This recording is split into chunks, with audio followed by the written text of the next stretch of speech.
Now, Congressman Andy Ogles joins us now from the 5th Congressional District, or of the 5th Congressional District, to give his reaction to weekend activities in the week that will be. Congressman, I'll start here. I am as heartened about the future of this country as I've ever been. I believe in our candidate for president of the United States. I believe in his fight and his spirit, and I believe in the future of this nation more than ever, despite some of the activities over the weekend. Congressman, I'll give you the floor. What say you about everything that's gone on over the last 48, 72 hours? Well, obviously it's a surreal moment in time.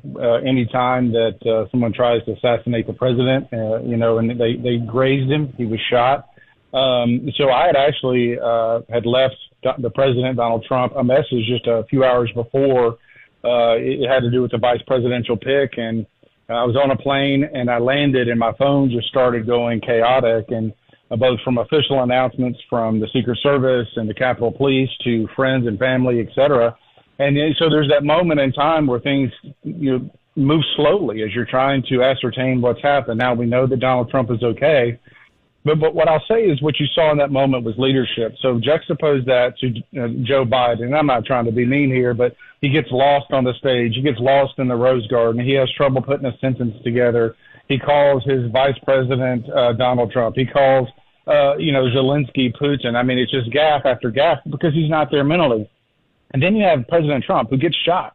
The Secret Service take him to the ground, and then he stands up and he has a wherewithal to look to the American people and raise his fist to say, you know what? I'm not going to stop fighting. They're not going to get me down, and we're in this together. And so that moment is iconic. It's going to be one of those kind of forever moments.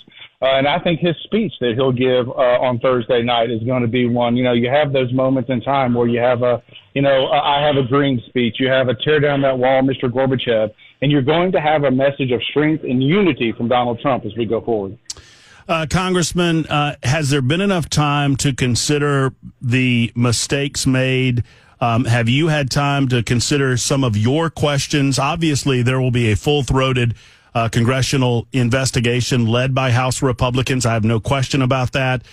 We will get to the bottom of the failures that happened on Saturday afternoon. But give me some thoughts about questions that you might have regarding how in the world this was allowed to happen.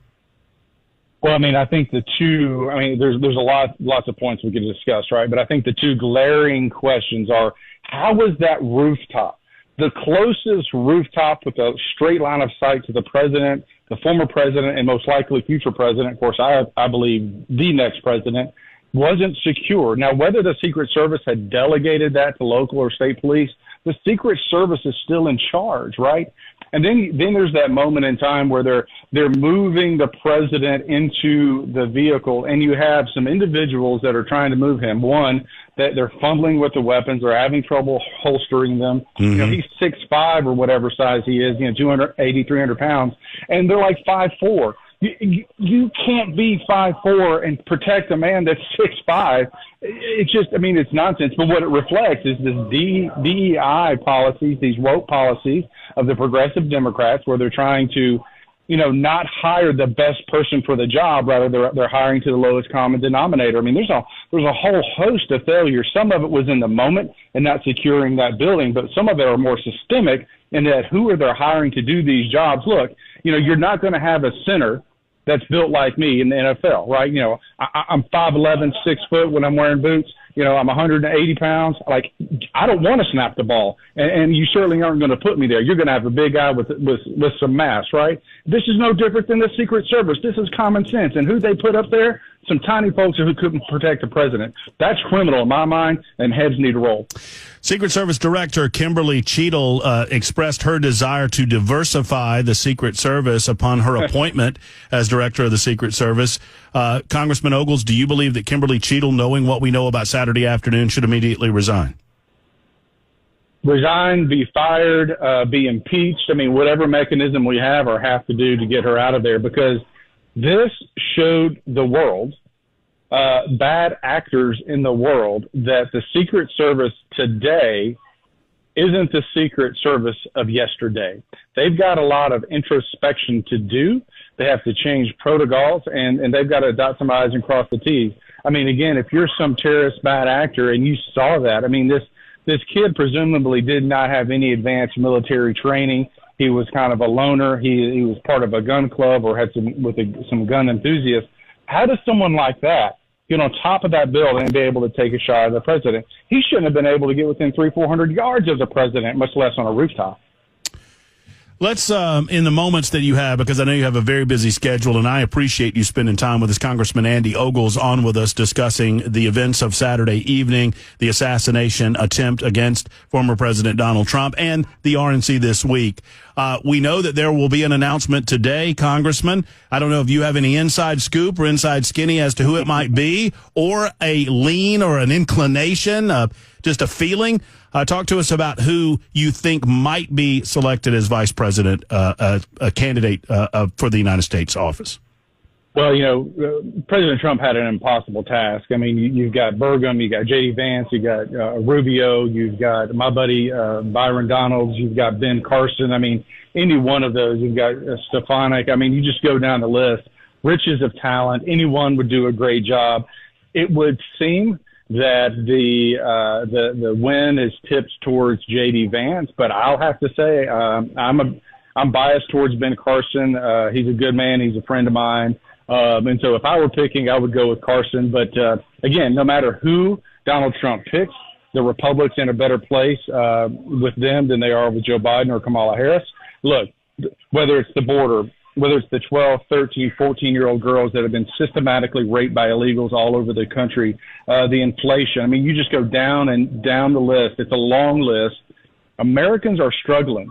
They're not safe in their communities. We're not safe in communities. Our little girls aren't safe anymore. Why? Because of Joe Biden and Kamala Harris and their absolute failures. And this is on full display. This is no longer just political rhetoric. This isn't just Andy Ogles or Matt Murphy talking points. This is playing itself out in real time, and our communities are suffering for it. This is going to be a landslide election. I'm going to go ahead and predict that because the people have had enough.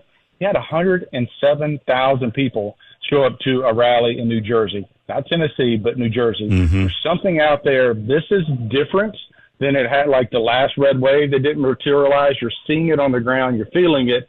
And when President Trump stood up and he pumped his fist, mm-hmm. blood running down his face, that sent a message to the world, but to Americans, he is their next president. I don't want to lose sight of the fact that we did lose a life. Obviously, there are two people still in serious condition.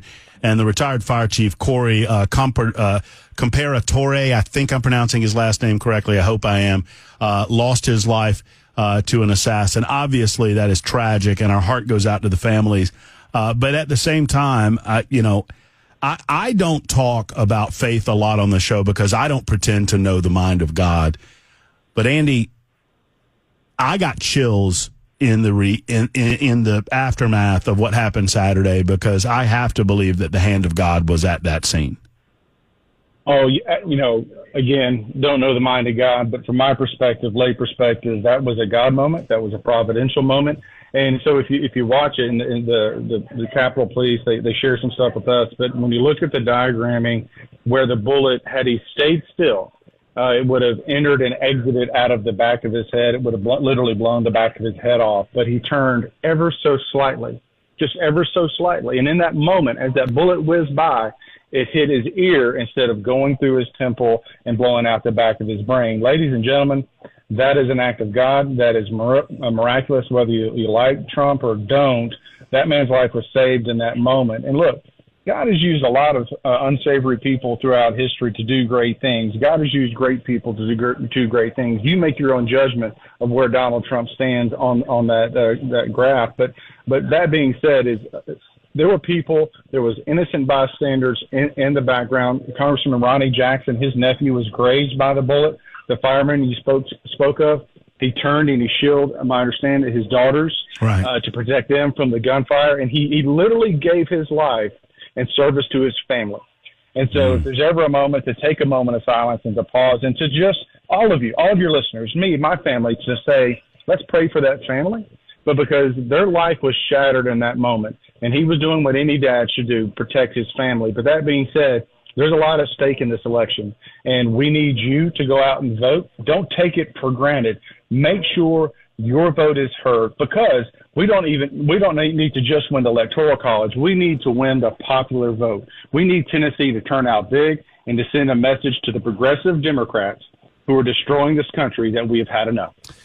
Well, I'm calling on all good Americans that believe in their country and want to get us back on the right track. When you text or when you communicate on social media about this election, just use the hashtag #LetMeGetMyShoes. When it comes to the voting booth, let me get my shoes, baby. I loved that moment. I mean, I understand it was tragic in its nature, but my goodness gracious, for him to say, "Let me get my shoes," he wanted to stay. I know you've seen this, Andy. The president said, his first inclination was to try to continue the speech, but he obviously couldn't do. They was shot in the ear, and that's just an incredible moment in time, one that we'll never forget. I appreciate you spending some time with us, expressing your thoughts and feelings. And final thought on the RNC this week. It's going to be an exciting time for conservatives, libertarians, and anybody that gives a rip about the United States of America. This is going to be a fascinating week in Milwaukee. Oh, absolutely. I mean, this was going to be a highly watched convention anyway, because all the buzz around the vice presidential pick. But I would argue that this, historically speaking, will be the most watched convention in modern history, because people want to hear what Donald Trump has to say, and that's a moment in time that you don't get every day, that he's going to be able to talk to voters who otherwise may not pay attention to his voice, may not necessarily want to hear his voice. He's going to be able to communicate to them and sell the message. Look, if you go to the grocery store, your groceries cost more. Your rent has gone up. I mean, you go down the list, and Donald Trump, so people have problems. They have concerns and they have fears. Donald Trump is going to offer solutions and a path forward. I'm honored to call him my friend. I was with him in New York during his trial, and I'm honored to represent the 5th Congressional District. Just know this, I'm fighting like hell, and I'll continue to do so. Andy, thank you for your time today. We appreciate you, and we'll talk to you again very soon. Come see us when you're in town. Yes, sir. Yes, sir. There's Andy Ogles joining us for a few moments. He represents the 5th Congressional District.